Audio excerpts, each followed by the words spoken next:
தனிமை ஒன்றே நிலையானது. ஏன் சொல்கிறேன் தெரியுமா? நீங்களே யோசிச்சு பாருங்களேன். என்றைக்குமே எல்லாருமே சொல்லி கேட்டிருப்பீங்க. 1000 பேர் 1000 விதமாக இல்லை, 2000 விதமாக 10,000 விதமாக சொல்லி கேட்டிருப்பீங்க.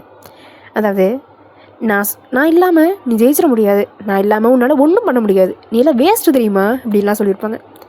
அப்படிலாம் ஒன்றுமே கிடையாது. அவங்களால நீங்கள் முன்னேறிட்டிங்கன்னா அவங்க பிற்காலத்தில் என்ன சொல்லி காட்டுவாங்க?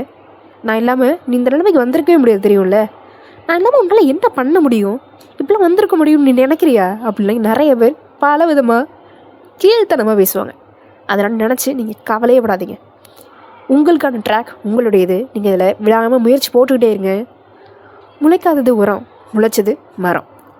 பெரிய மரமாக நம்ம விதைக்கிற வரைக்கும், பெரிய பெரிய மரமாக அது வளர்கிற வரைக்கும் பல பேர் 1000 பேர் 10,000 விதமாக இல்லை, 1000 கோடி கணக்கில் சொல்லிக்கிட்டு குறைய தான் சொல்ல தெரியுமே தவிர இந்த உலகத்துக்கு அப்ரிஷியேட் பண்ணணும்னு தெரியாது இல்லையா? அதில் நான் சொல்கிறேன், என்றைக்குமே தனியாக விளைவிக்கோங்க. ஜெயிச்சு வந்துட்டோன்னா பரவாயில்லையே நல்லா வந்துட்டான்ப்பா அப்படின்னு சொல்லி காட்டுவாங்க. அதுவே ட்ரூ ஃப்ரெண்ட்ஸாக இருந்தால் என்றைக்குமே யாருமே விட்டு கொடுக்க மாட்டாங்க. அப்படி ஒரு ட்ரூ ஃப்ரெண்ட்ஸை விட்டுறாதீங்க. ஃபேக் ஃப்ரெண்ட்ஸ் தான் உங்களை சுற்றி இருக்காங்கன்னா தயவு செஞ்சு விட்டுட்டு அவங்கள சுற்றி எதுவுமே நடக்காத மாதிரி அடுத்தடுத்த ஸ்டெப் உங்களை வச்சு போயிட்டுருங்க. என்றைக்குமே அதுதான் நல்ல நிலைமைக்கு ஆளாகும், உங்களை நல்ல நிலைமைக்கு கொண்டு வரும். தேங்க்ஸ்.